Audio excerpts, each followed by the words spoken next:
Mesdames et messieurs, bonjour et bienvenue sur BSC Télévision. Aujourd'hui, dans son nouveau numéro, l'entretien, nous allons parler Bunagana, affaire Bunagana. Sur ces plateaux, j'ai reçu un habitué de médias. Il n'est plus à présenter. Au même moment, il est poète. Il est conseiller au ministère des Arts. Toutes ses fonctions, c'est lui qui les gère.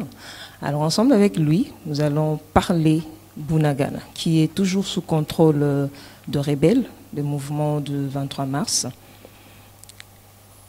Vous pouvez aussi nous suivre sur Facebook et YouTube au même moment, sur TNT Canal 47. Alors, aujourd'hui, je reçois M. Magloire Paloukou. Bonjour, M. Magloire. Bonjour, Fida. J'espère que tu me reçois comme reporter de guerre et journaliste, analyste, éditorialiste. Voilà. Voilà. Vous vous sentez Les autres fonctions, là, on les met un peu en sourdine. Voilà. Comment vous vous sentez? Enchanté d'être là et impressionné. J'aime. Vous savez, le média, c'est une passion. Le journaliste, c'est une vocation comme être prêtre. Ce n'est pas une aventure. Aimer le métier, moi qui suis formateur depuis, on devient journaliste, on est journaliste, chroniqueur, animateur, radio, TV, par vocation. C'est pas... moi qui suis pédagogue, il y a une petite phrase en pédagogie, on dit notre beau métier, hein, pour les enseignants. Nous aussi, c'est la même chose. C'est une vocation, puisque nous servons le peuple. Vous savez, le métier d'informer. Vous travaillez où j'informe. C'est bête, hein? Mais c'est une vocation, une grande vocation. On a un sacerdoce au même niveau que les pasteurs, les prêtres. On devrait être des évêques, nous aussi, et des cardinaux. En médias. Ouais. C'est une bonne chose. Alors, Bunagana, ça vous dit quelque chose? Bunagana, oui, ça ne dit pas quelque chose, ça vit en moi. Voilà.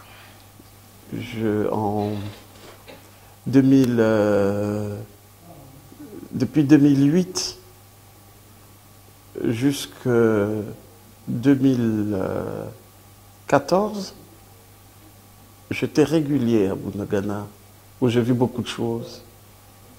Côté civil, côté militaire, côté développement, côté économique, côté culturel, côté historique.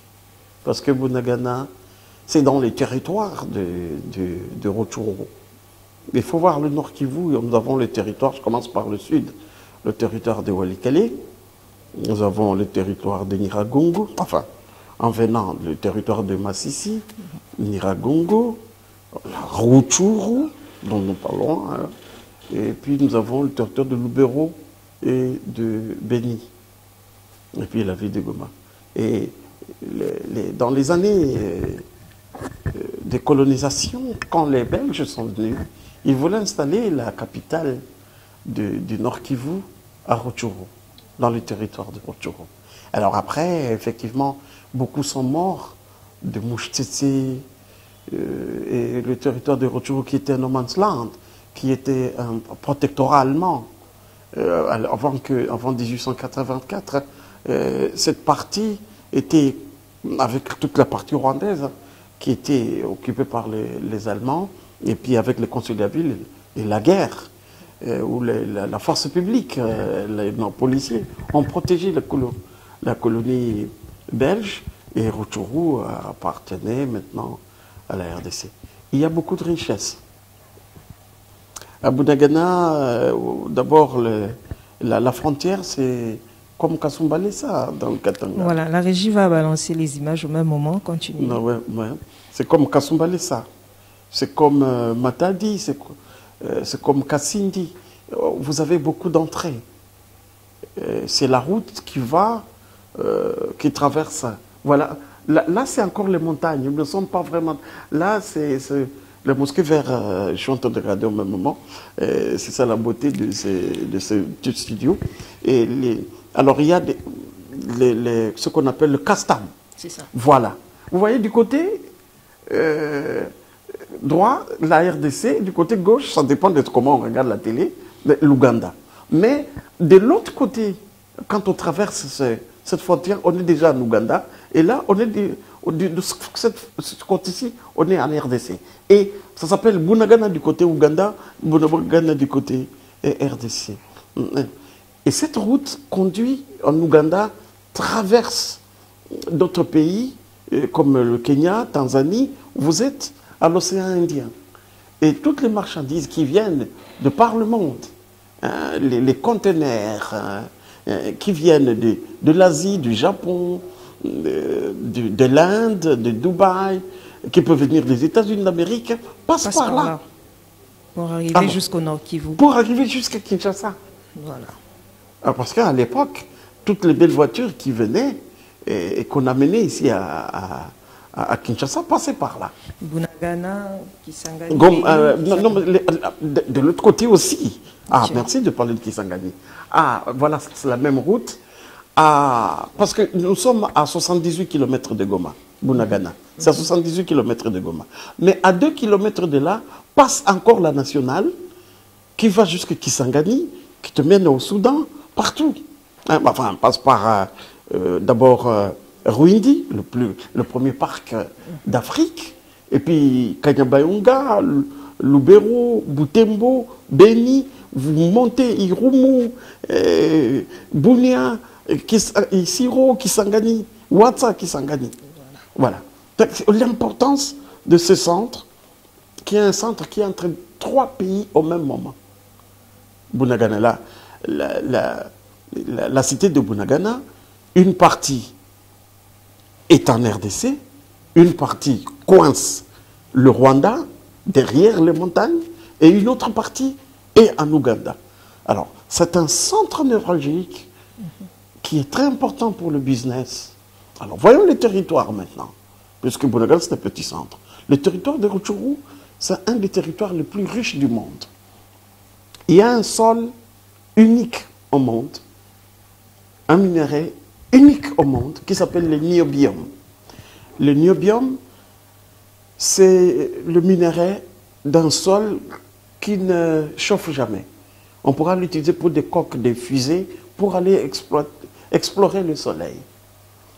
Alors, vous imaginez. Et ça crée de ce côté-là le colombo-tantalite pour faire beaucoup d'autres minéraux de l'industrie lourde. Alors, ça, c'est le côté minéraire. Mais du côté touristique, Bunagana est dans un territoire, l'un des territoires les plus beaux du monde, où vous avez l'eau chaude, l'eau qui vient du magma des volcans. Il faut dire que dans le même parc, il y a le volcan de Nirangogo. Non, il y a le volcan de Nirangogo est à 70 km à peu près. Bon, 69, j'exagère, 65. Mais il y a le Nyamuragira, qui est de l'autre côté, je vois que tu connais. Et quand il y a l'éruption de Nyamuragira, quand vous êtes à Bunagana, dans la région de Rutshuru, c'est un spectacle touristique de l'eau. Alors, vous voyez la danse des magmas, la danse de l'éruption qui fertilise le sol. Il n'y a pas que l'éruption pour faire du mal, il y a l'éruption. Et puis, il y a le parc, avec tous les animaux qu'on ne trouve pas ailleurs. Quelqu'un me disait que Dieu a créé 900 sortes de végétaux. 300 sortes de végétaux à manger, 300 sortes de végétaux à guérir, qui sont des médicaments, et 300 sortes de végétaux qui sont des poisons, pour les uns, pour les animaux et pour nous. Et Bunagana, on a des espèces rares, d'oiseaux rares, enfin, dans la région de Bunagana, Rutshuru, Busanza, Burayi, rares d'aliments. L'arachide, le coton, le riz, le haricot, la pomme de terre, le maïs, l'olive lembé. Quand elle faisait du trafic pour la première fois, l'ex-première dame, quand elle allait dans la région de Bunagana pour faire le premier trafic, le mbungule comme on dit, et vendre le maïs, c'est dans cette région. Alors vous trouvez pourquoi il y a la guerre?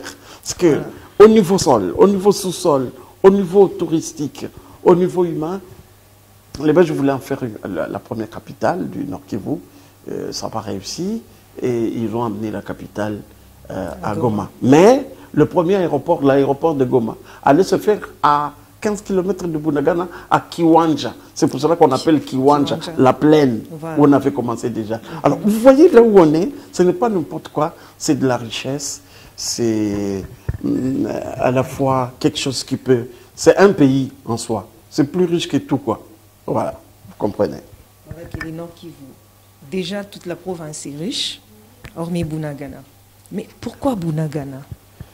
Bon, Bunagana parce que il faut dire que les rebelles, les terroristes du M23, je ne vais pas utiliser le mot terroriste, hein, voilà, les rebelles du M23, pour prendre Bunagana, ils répondent à plusieurs critères stratégiques et géopolitiques et humains. Dans le Rutshuru, il y a au moins 2 ou 3 peuples. Enfin, il y a tout le monde là-bas. Mais au moins, il y a la prédominance Hutu, Tutsi, Nande. Et puis Houndé, quelque part, qui sont là. Alors, certains Tutsis disent qu'ils sont à côté de Bunagana, à 2 ou 3 kilomètres à Jomba. Voilà. Et Laurent Kunda, en prenant en 2011, 12, comme ça, en prenant Bunagana, dans 2008, 9, en prenant Bunagana, il disait non, nous sommes les chefs coutumiers d'ici. Vous comprenez? D'abord, il y a une guerre qui justifie qu'ils sont de là. Et la guerre au Nord Kivu commence dans la dernière guerre. Ça fait 42 ans que la guerre a éclaté dans le Massissi.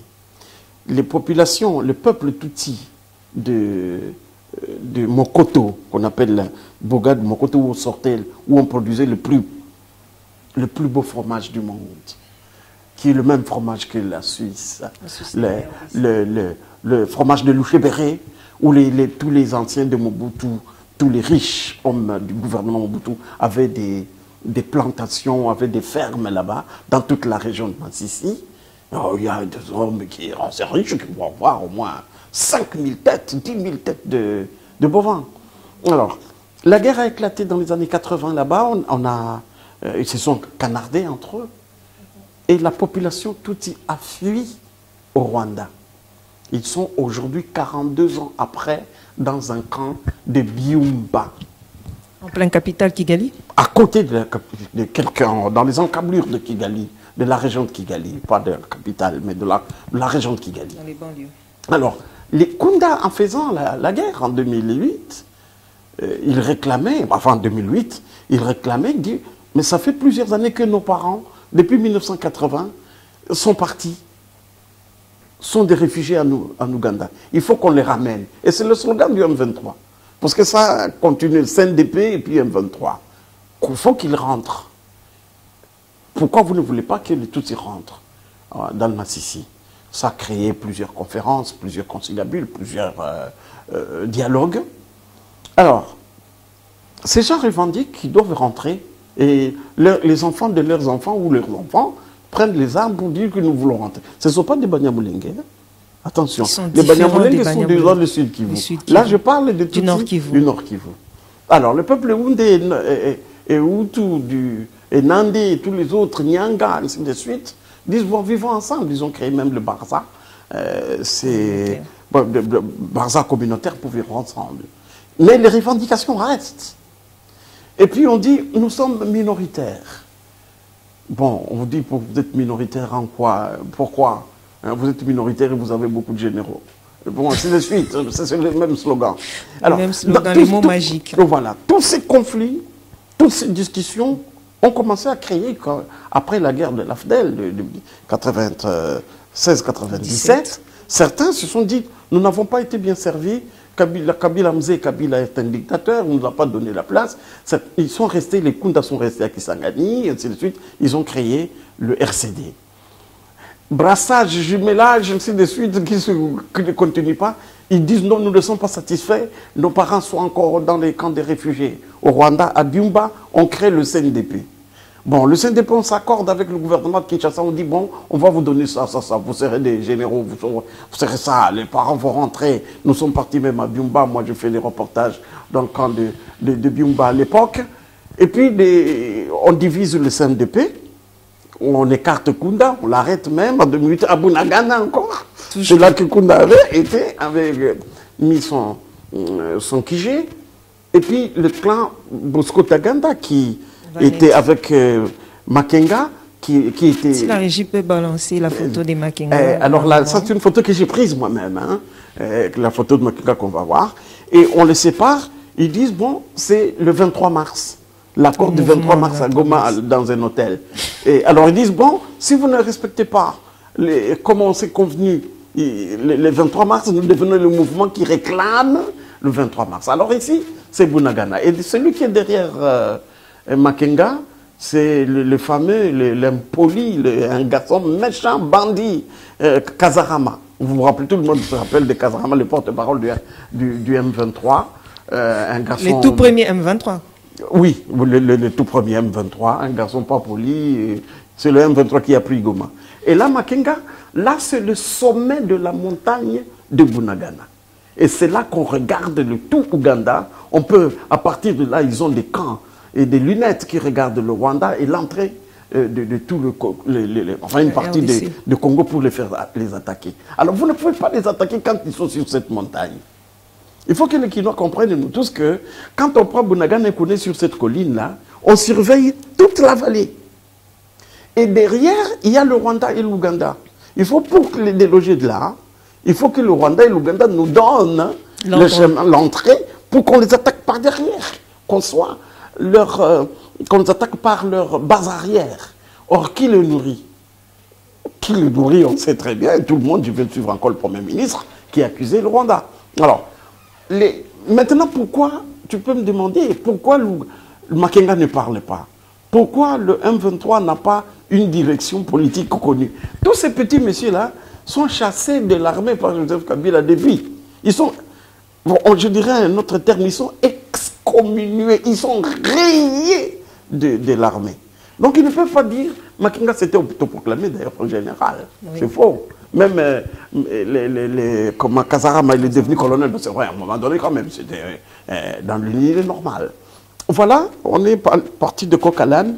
C'est ça, Bunagana, et les difficultés de cette région militaire pour les faire sortir. Parce qu'ils ont le dos chez leurs parrains et ils ont le visage sur des collines où on ne peut pas les attaquer facilement. Voilà pourquoi ils sont là jusqu'aujourd'hui.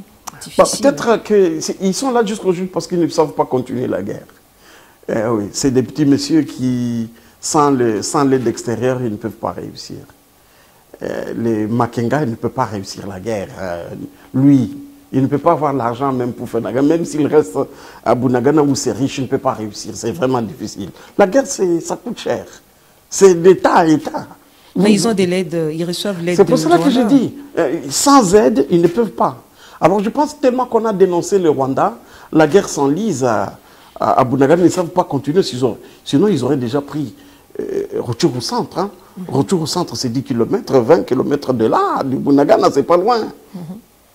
Ils auraient déjà pris tout ça. Hein. Ils seraient déjà vers Kiwanja, vers la Rundi. Dans le sud, ils seraient déjà vers Rumangabo et sur la route de Goma.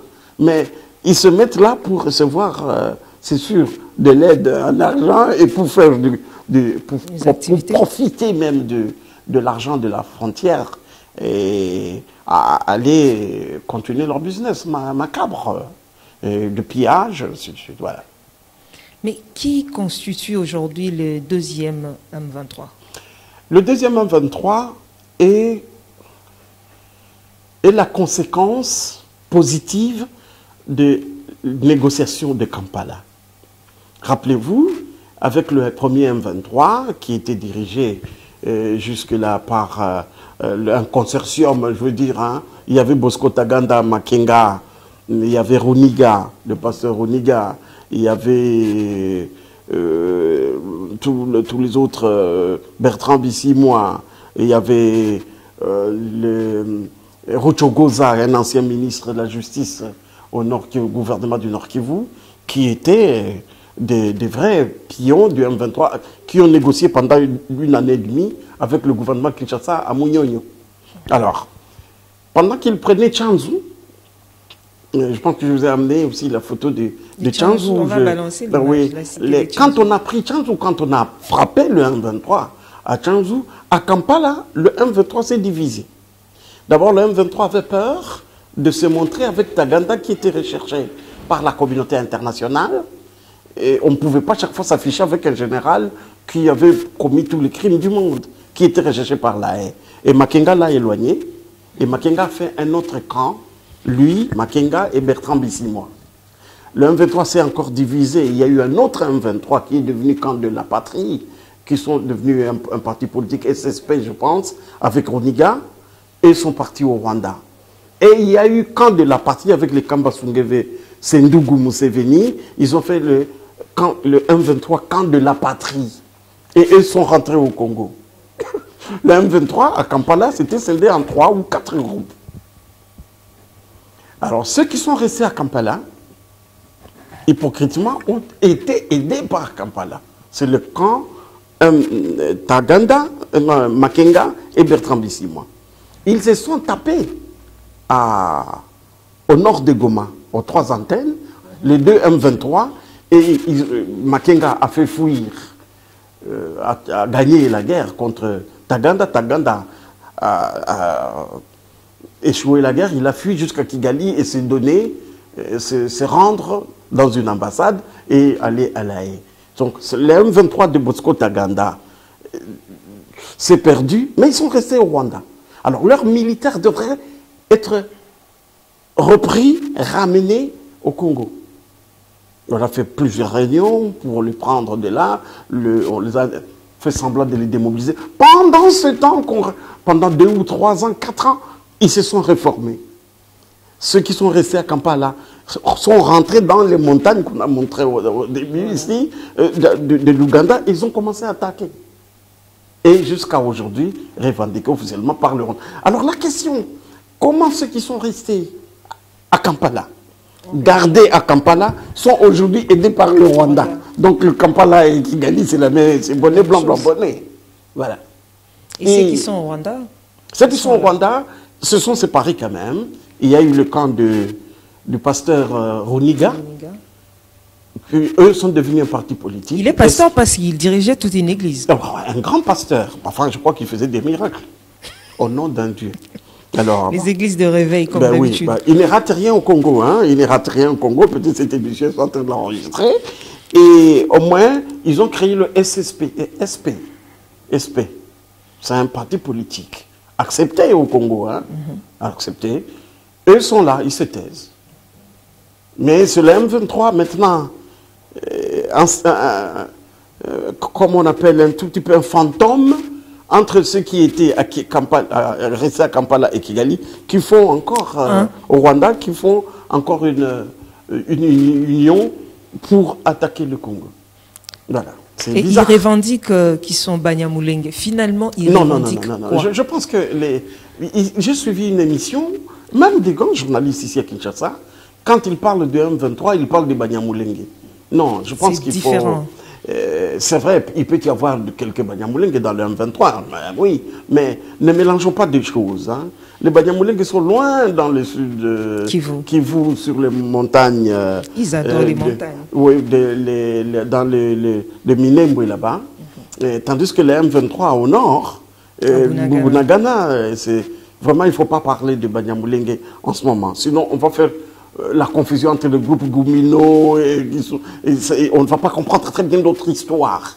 Ceux qui sont dans le M23 ne sont pas pratiquement Banyamulenge. Il peut y avoir de l'ethnie Banyamulenge, et puis ethnie, j'utilise le mot, Banyamulenge chez les M23, mais ce ne sont pas eux les vrais commandants. D'ailleurs, il y a beaucoup de Banyamulenge que je connais qui sont opposés à Kigali, qui sont des vrais ennemis de Kagame. Des vrais Banyamulenge, des généraux, des hommes politiques Banyamulenge, qui sont ici. Mais pourquoi ils se taisent? Ils disent rien par rapport à ça. Ils parlent. Quand vous écoutez BBC en Kinyarwanda, BBC, il parle, il donne des idées, c'est des gens qui réfléchissent. Hein, c'est des grands. Mais par exemple, Maître Azarès Rouberois, Moïse Niarougabo, les députés, c'est des gens de grande intelligence que je connais depuis 96 et 96 et qui ne veulent pas sombrer dans n'importe quel complot contre la RDC. Hein. Ils sont Banyamulenge, ils revendiquent d'être Banyamulenge. Mais le conflit M23, il ne faut pas qu'il y ait confusion. Beaucoup de gens qui sont dans le M23 ne sont pas des Banyamulenge. Il y a beaucoup de Hutus, il y a beaucoup de Bananes que je connais. Voilà, enfin, il y a beaucoup de Bachis. Il y a beaucoup de Bachis du Sud Kivu. D'ailleurs, le président du M23 est Mouchi. C'est Bertrand Bissi, moi, qui a été mon chef dans l'AFDEL, mon chef de communication de la rébellion. Alors, ce sont des aigris qui sont restés. Alors, ils sont rebelles depuis 1996. Ils revendiquent tout. 96, Kounda, Bertrand Bissi, moi et tous les autres, jusqu'à aujourd'hui. Voilà. Mais au même moment, il y a eu les généraux comme Olenga, Baouma, les colonels Mamadou. Ils ont travaillé en 2013. Oui. Ils ont mis fin quand même. Non, là, il y a une petite explication à donner. Quand le M23 a pris Goma, 2011-2012, je pense, il y a eu une résolution pour dire que les rebelles devraient quitter Goma et aller loin de Goma. C'était 25 ou 20 km. Et que les FARDC quittent Goma, aussi aillent à 25 km. Et que l'aéroport soit gardé par une force neutre. On devrait y avoir aussi des forces de M23. Mais comme il y avait Taganda, on ne voulait pas le voir à l'aéroport. Ainsi, Baouma, le général Baouma, dont nous célébrons la mort, l'anniversaire de la mort d'ailleurs, pendant que nous faisons cette émission, ils se sont repliés vers Saké, à 25 km. Alors, et le M23 devrait être à 25 km, entre 20 et 25 km. Alors, on a créé une troupe spéciale pour sécuriser Goma.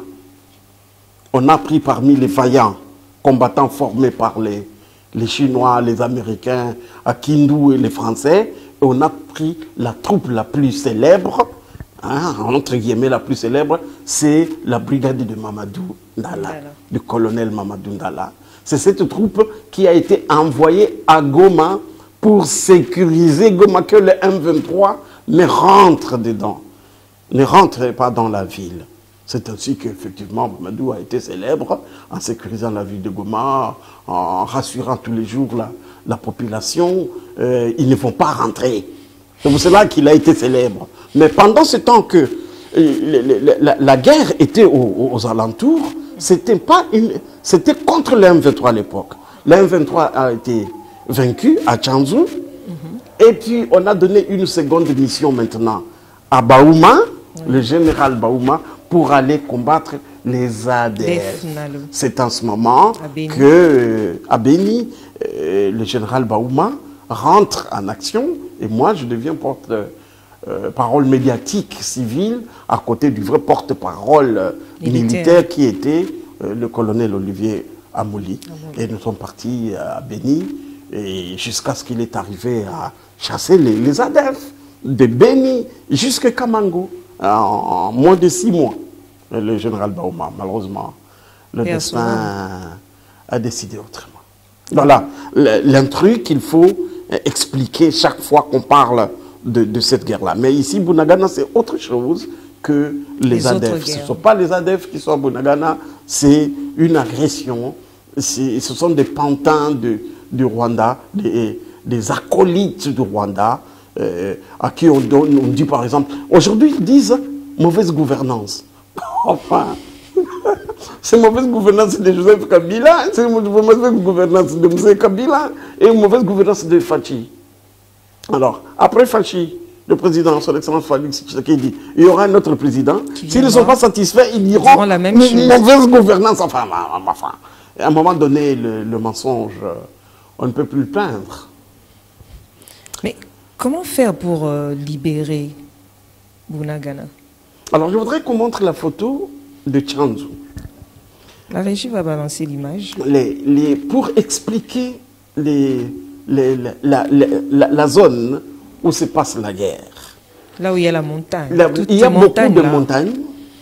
Il y a, par exemple, à l'est par exemple ici, vous voyez les enfants, ça c'est une photo que j'ai prise en 2012, les enfants sont en train de jouer sur une blindée. Ça c'est une blindée des FARDC à l'époque de Joseph Kabila qui était brûlée. Pour empêcher que les M23, effectivement, s'en prennent et ils attaquaient Goma à partir de ça. Là, ils sont à 17 ou 20 km. Non, 17 km au nord de Goma. Alors, vous voyez les deux montagnes là. Il y a Karisimbi à gauche et Mikeno à droite. C'est déjà le Rwanda derrière cette petite montagne là, ici à Kibati. Okay. À Kibumba et Kibati. Là où il y a beaucoup de légumes, vous avez des choux, il y a le radis, il y a les artichauts, il y a des choux-fleurs, il y a les choux de Bruxelles, mais c'est le chou de Kibumba, on l'appelle plus chou de Bruxelles. Bah, si tu veux. Alors, cette partie, quand vous êtes là, vous ne pouvez, si un rebelle se met dans ces montagnes-là, vous ne pouvez pas l'attaquer. D'abord, il vous voit, c'est lui qui vous surveille. Il faut des avions. Il faut des hélicoptères. Il faut être patient. Regardez-moi. Nous ne sommes pas des spécialistes de guerre. Je n'ai pas le diplôme de chest. Mais au moins, nous qui avons fait plusieurs fois la guerre, le reportage de guerre, pour aller là-bas, vous montez avec les militaires. Mais celui qui est là vous observe.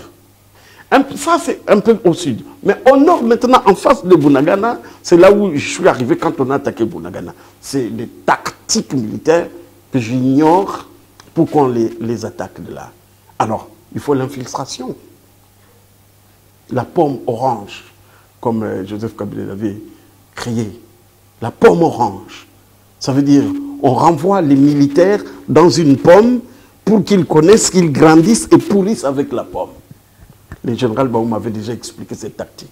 Les infiltrations. Vous devenez aussi rebelle, vous comprenez, et vous attaquez. Dans la rébellion, vous attaquez la rébellion.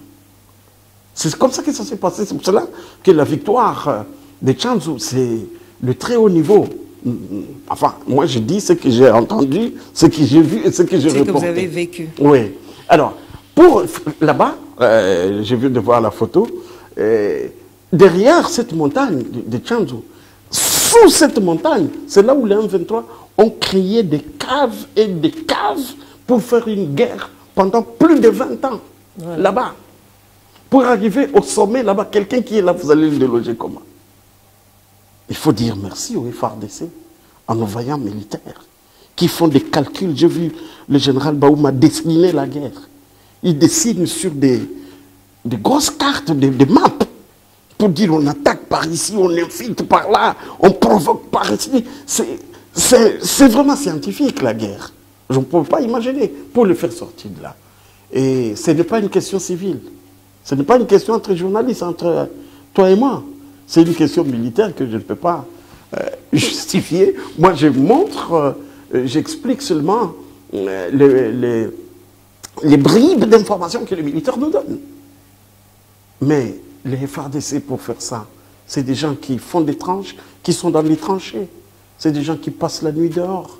C'est des gens vaillants, comme quelqu'un, un militaire venu de l'Équateur, me disait à Béni, il le rencontre en pleine forêt, en face des ADF. Celui qui a l'arme contre les ADF. Il dit, Ezali Kamboya Mabele Amboka.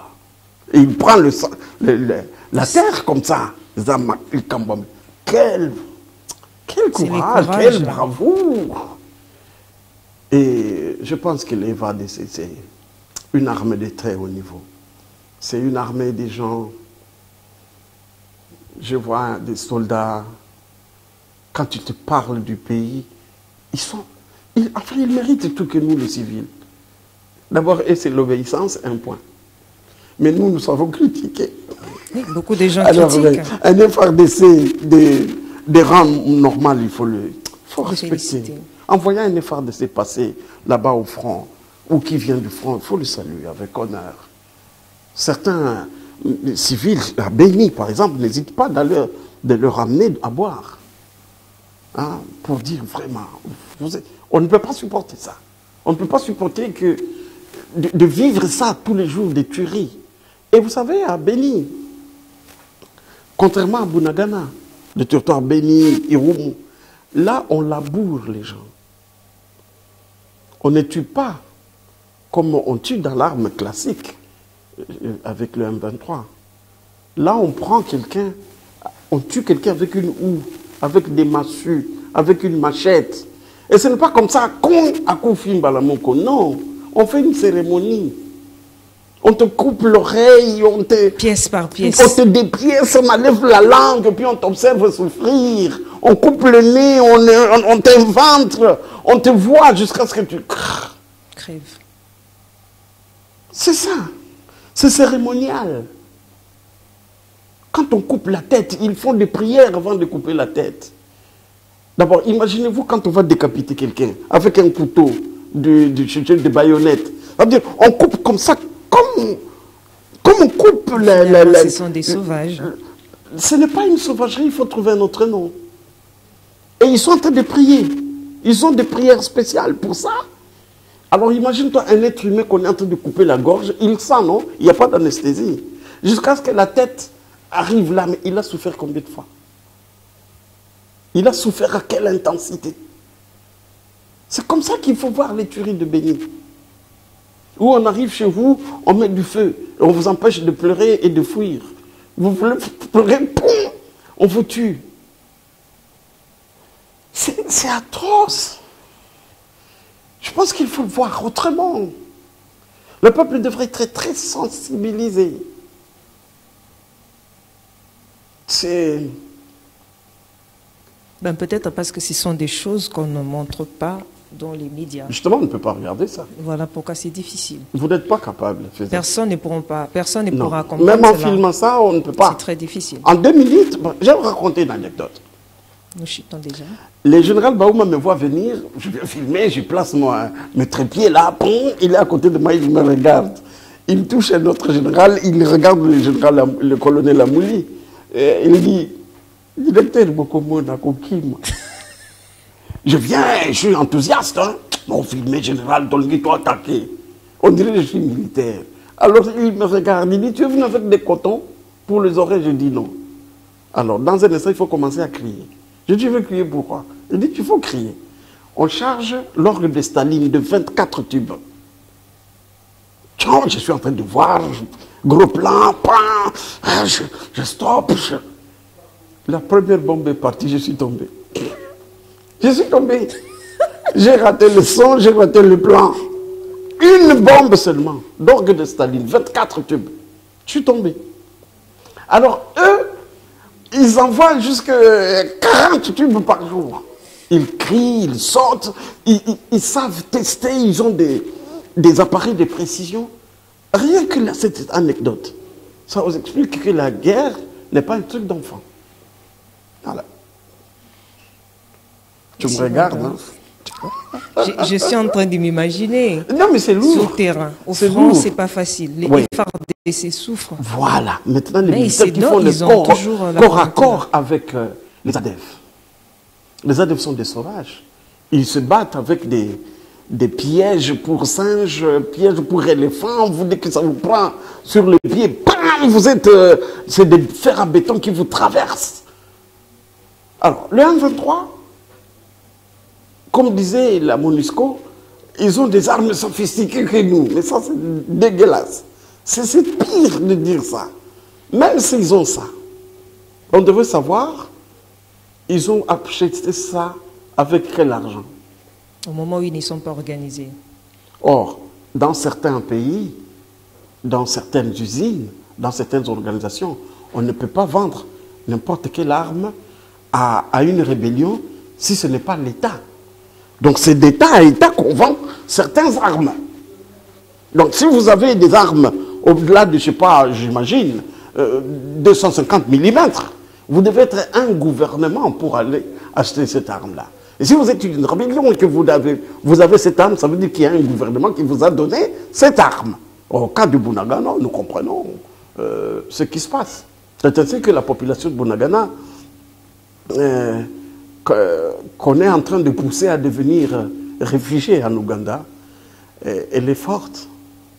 Il faut l'encourager, il faut pousser à la résilience, il faut admirer la résilience de cette population. Parce que qu'est-ce qui se passe en Ouganda avec les réfugiés? L'Ouganda gagne quand il y a des réfugiés.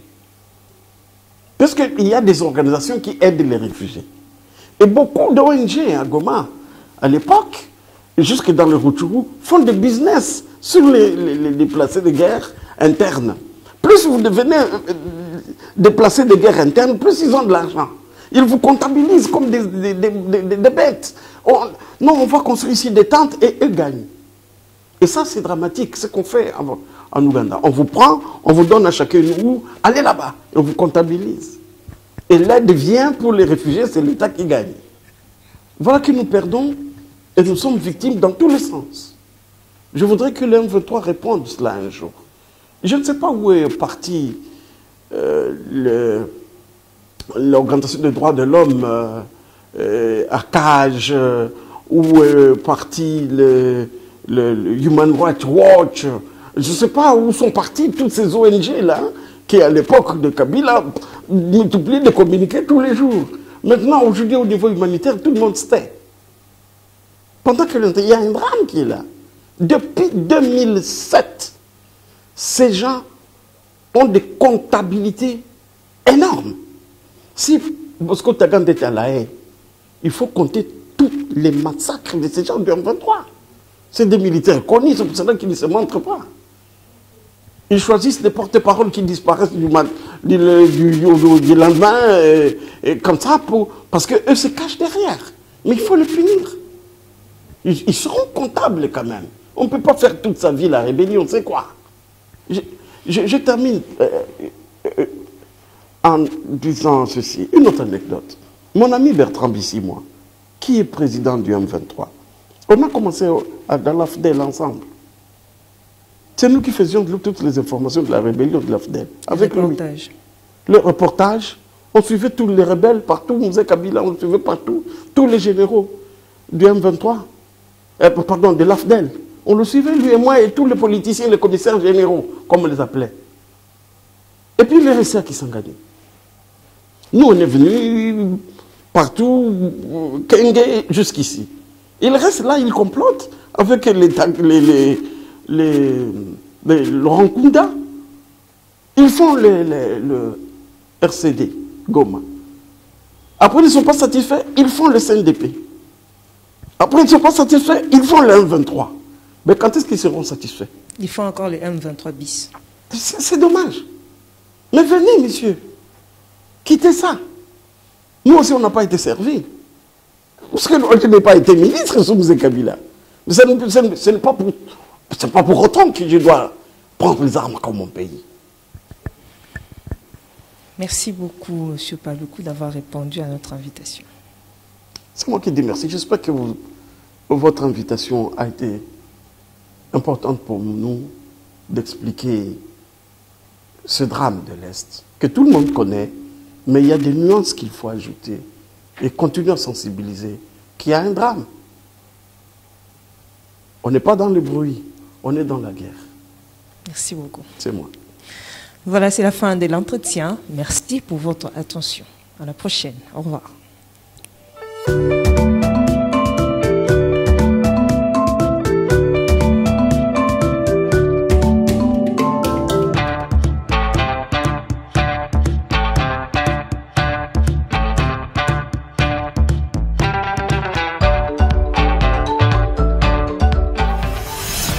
Ceux qui ont longtemps cherché une adresse pour s'informer, se former et se divertir l'ont déjà trouvé. C'est BSC TV. BSC TV,